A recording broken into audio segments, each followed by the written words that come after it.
somos chamados de país felizardo. A qualidade de vida da Austrália é uma das melhores do mundo. Há tanta coisa para ver e fazer, tanto para desfrutar e participar. Mas seja no trabalho, lazer ou atividades cotidianas, os riscos estão sempre presentes. Em alguns casos, o perigo poderá ser muito pequeno e não nos apresentar o menor risco. Em outros, o perigo pode ser grande e apresentar risco de ferimento pessoal ou morte.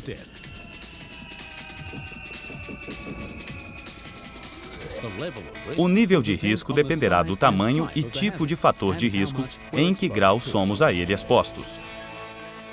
Se pudermos primeiro identificar fatores de risco, então poderemos encontrar meios para nos protegermos dos mesmos. Quando trabalhamos no subsolo, criamos uma escavação aberta, um vazio. Isso cria fatores de risco. Um dos riscos que enfrentamos é a eventual instabilidade da rocha ao nosso redor. Os principais métodos que usamos para prevenir contra quedas de rochas e fixar o maciço são tirantes, telas e concreto projetado. Para minimizar os riscos de desplacamento e contusões, devemos ser capazes de identificar quaisquer mudanças nas condições do maciço onde trabalhamos e nos deslocamos. Isso afeta a todos no subsolo, seja qual for seu trabalho. Em algumas áreas, as condições do maciço mudam de um dia para outro. Em outras, as mesmas poderão não mudar durante um prazo prolongado. Mas, mesmo assim, você precisa verificar regularmente o maciço ao seu redor como parte de seu trabalho cotidiano. Nesta apresentação, vamos ver alguns dos fatores de risco que poderiam colocar você em risco ou causar ferimentos em você ou seus colegas de trabalho. Para entender o que causa esses riscos, vamos olhar a resistência das rochas, a estrutura que causa a formação de placas, blocos ou cunhas e os efeitos que a tensão pode ter sobre a área que lavramos. Sua capacidade de reconhecer, compreender e evitar os diferentes fatores de risco é uma parte importante de seu trabalho. Sua leitura do maciço é essencial para a sua segurança. Interpretando as condições do maciço. Antes de podermos começar a interpretar as condições do maciço com eficácia, precisamos aprender a respeito dos diferentes fatores que influenciam tais condições e como os mesmos se combinam para criar situações de estabilidade e instabilidade. Os três principais fatores que, ao se combinarem, criam diferentes condições de estabilidade são resistência das rochas, estrutura das rochas e tensão das rochas. Vamos examinar esses três fatores separadamente e depois examinar como os mesmos se combinam para criar as condições subterrâneas. A resistência das rochas. As rochas nas minas podem ser fortes e duras em alguns lugares e fracas e friáveis em outros. A rocha boa pode ser 5 vezes mais resistente que o concreto usado nos alicerces de casas ou prédios. A rocha fraca terá apenas uma fração da resistência do concreto. A resistência da rocha depende do tipo, formato e tamanho das partículas que constituem a própria rocha. Na realidade, sua resistência é relacionada à maneira como a rocha se formou. Podemos medir a resistência da rocha com precisão em laboratórios e máquinas especiais podem comprimir e tracionar amostras de rochas. A resistência da rocha é igual à força que fazemos para quebrá-la.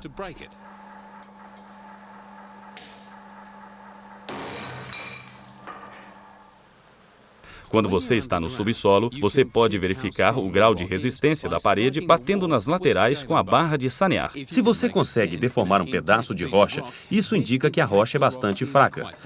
Se você não consegue deformá-la, então você está lidando com um tipo mais resistente. A resistência da rocha é apenas um dos fatores que afetam as condições do maciço e talvez não seja o mais importante. Outros fatores, tais como a estrutura da rocha, podem desempenhar um papel importante em quebras mecânicas. Estrutura da rocha. Então, o que é a estrutura da rocha? Quando falamos a respeito de estrutura, referimos-nos a qualquer quebra, defeito ou tipo de fraqueza dentro da rocha. Tais descontinuidades podem estar bastante próximas uma da outra, ou podem estar distantes uma da outra, podem correr em diferentes direções, podem ser abertas ou fechadas, podem ser ásperas ou lisas, ou podem conter material diferente, tal como argila. Diferentes minas usam outros nomes para descrever estruturas rochosas. Alguns termos que você poderá ouvir ou usar onde você trabalha são cisalhamentos, juntas, planos de acamamento ou falhas.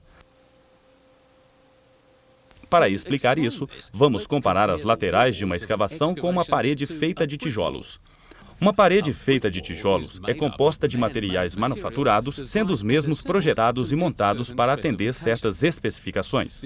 Isso deveria resultar em uma parede com poucos defeitos ou nenhum. É por isso que há muito pouco risco de que caia um pedaço da parede de tijolos. A presença de estruturas na rocha é uma das principais razões pelos desplacamentos nas áreas onde trabalhamos. Para compreender o tanto que as estruturas são importantes para a estabilidade da escavação, precisamos ver o que acontece quando as mesmas interagem umas com as outras. Onde as estruturas se interceptam, podem formar placas, blocos, cunhas ou pequenos pedaços de rocha. Quando criamos escavações na rocha, significa criar aberturas na rocha onde se expõem uma ou mais estruturas. Isto quer dizer que a rocha, que era estável antes da abertura da escavação, se torna instável depois de lavrada. Então, um fator importante na interpretação das condições do maciço é olhar como as estruturas rochosas se combinam para formar um risco de desplacamento. As estruturas podem também variar de tamanho e quantidade. Em geral, quanto mais estruturas houver na rocha, maior o risco de desplacamentos. Além das estruturas de rocha, há muitas características que podem afetar as condições do maciço. A primeira característica a se considerar é o tanto que as superfícies das estruturas são escorregadias ou o grau de facilidade de elas deslizarem uma contra a outra. Por exemplo, se houver argila ou material escorregadio na estrutura, ou se esta for muito lisa, a rocha pode deslizar facilmente. Mas se a superfície da rocha for áspera e ondulada, pode ser mais difícil que deslize.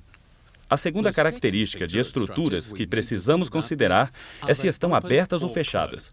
Contém pequenas fraturas ou não. As fraturas podem ser formadas através da detonação ou poderão se formar por causa de deslocamento recente do maciço. Se houver uma fratura, a estrutura rochosa poderá não se fixar muito bem. Isto permitirá que a rocha se desloque com mais facilidade. Depois, precisamos ver se há água fluindo através das estruturas na rocha. As fraturas no meio da rocha podem proporcionar espaços para que a água flua na rocha. O fluxo de água através das estruturas reduz a fricção. Isto contribui para que as rochas deslizem mais facilmente. Então, o que acontece às estruturas numa abertura? Voltemos ao nosso exemplo de uma parede feita de tijolos. Pense nas juntas entre os tijolos como estruturas na parede de tijolos. Normalmente, os tijolos seriam ligados um ao outro com argamassa para impedir que deslizassem ou se deslocassem. Mas se não houvesse argamassa entre os tijolos, a parede seria menos estável. Neste caso, o peso dos tijolos e a aspereza de suas superfícies seriam as únicas coisas a fixar as juntas horizontais umas com as outras. Mas as juntas verticais entre os tijolos não serão tão estáveis. É por isso que precisamos escalonar os tijolos para que as juntas verticais não se alinhem para proporcionar um plano contínuo de fraqueza. Uma parede de tijolos pode ser bastante estável mesmo que não haja água entre os tijolos. Isto porque o peso e o formato uniforme dos tijolos permitem que estes se combinem em um padrão consistente que seja livre de fendas. Se aplicarmos uma força ao plano da parede, esta pode ajudar a fixar os tijolos uns contra os outros. Esta força fixadora é uma combinação do peso e da aspereza dos tijolos. A aspereza pode ser considerada como fricção. Mas se aplicarmos uma força lateral às juntas, e se esta for mais intensa que a fricção, então os tijolos escorregarão e o muro será danificado. A mesma coisa pode acontecer com as laterais de uma abertura. Vamos ver o caso onde as estruturas na parede são ásperas, não têm fendas e são espaçadas distantes uma da outra. Quando a força for no plano das estruturas, a rocha ficará travada. Com uma força lateral, o resultado poderá ser diferente. Por exemplo, se houver menos fricção sobre as estruturas por elas serem lisas e escorregadias, a força pode empurrar a rocha para dentro da abertura depois de realizar a lavra. Então, quando você faz a interpretação das condições do maciço, você deve verificar a existência de sinais de água subterrânea, planos de fratura e estruturas deslizantes. Demos uma olhada na estrutura das laterais. Mas o que falar dos fundos ou tetos de uma escavação? É mais fácil para as rochas nos tetos caírem devido a seu próprio peso. Se pensarmos no exemplo da parede de tijolos novamente, podemos criar uma abertura removendo alguns tijolos. Nenhum tijolo cairá até que exponhamos um tijolo inteiro. À medida que aumentarmos a largura da abertura, expomos mais juntas e tijolos podem cair. Então, o que impede que rochas caiam dos tetos de aberturas subterrâneas? Conforme vimos anteriormente, poderá não haver estruturas suficientes para formar blocos. Mas, mesmo onde blocos se formam, a posição e a estrutura das rochas podem resultar na fixação dos blocos no devido lugar. Poderá haver força suficiente para segurar ou grampear juntas as estruturas nos tetos. Mas lembre-se, estas forças mudarão com o tempo e, à medida que estas forças compressoras se tornarem menos intensas, o risco de desplacamento será maior. Já falamos muito a respeito de rochas que podem estabilizar uma escavação comprimindo blocos, ou que podem fazer com que estruturas deslizem ou rochas se desloquem ou caiam. Agora precisamos achar o que induz tais forças no maciço e como afetam o mesmo. Estas forças colocam pressão sobre as rochas e são denominadas de tensão da rocha. Tensão da rocha. Podemos considerar a tensão da rocha como sendo a pressão que empurra ou comprime a rocha. Toda rocha nas áreas que pretendemos lavrar apresenta algum nível de tensão natural.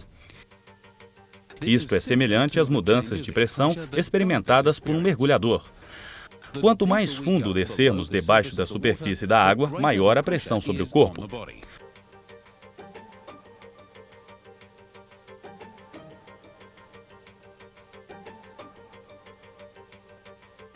Numa mina, quanto mais profundo descermos, maior se torna a pressão sobre a escavação.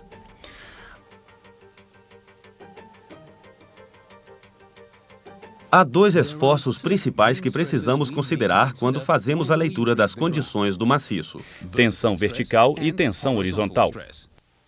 A tensão vertical é causada pelo peso da rocha que pressiona a escavação para baixo. Tensões horizontais ocorrem naturalmente na crosta da Terra. Em termos simples, podemos considerá-la como sendo a pressão sobre a rocha atrás das laterais. Em algumas minas, a tensão horizontal pode ser maior que a tensão vertical, e isso pode levar a problemas de controle de maciço. Mas o que significa a tensão da rocha para você quando você está fazendo o seu trabalho no subsolo? Primeiro, a tensão da rocha não consegue atravessar espaços abertos. De modo que, quando você está numa escavação, seu corpo não sentirá qualquer efeito. Mas a tensão afetará a rocha a seu redor. A tensão está sempre presente na rocha, independente de se a escavar ou não. Quando se escava a rocha, as tensões mudam. Ao escavarmos a rocha, criamos uma abertura ou um vazio. A tensão não consegue fluir através do vazio, assim como a água não consegue fluir através de um pedaço de madeira num rio. A água tem de fluir ao redor da madeira. Da mesma maneira, a tensão tem de fluir ao redor do vazio. Em ambos os casos, haverá algumas áreas onde o fluxo é lento e outras onde é rápido. Se o aumento de fluxo de tensão nos tetos ou laterais da escavação for rápido, as superfícies da rocha podem ser danificadas. Rochas sujeitas a alto esforço podem trincar, cair, estilhaçar, deslizar ou serem lançadas para dentro da abertura. Nestas condições, você poderá até ouvir ruídos de rochas tais como estalos, estouros ou estrondos. As tensões podem criar novas estruturas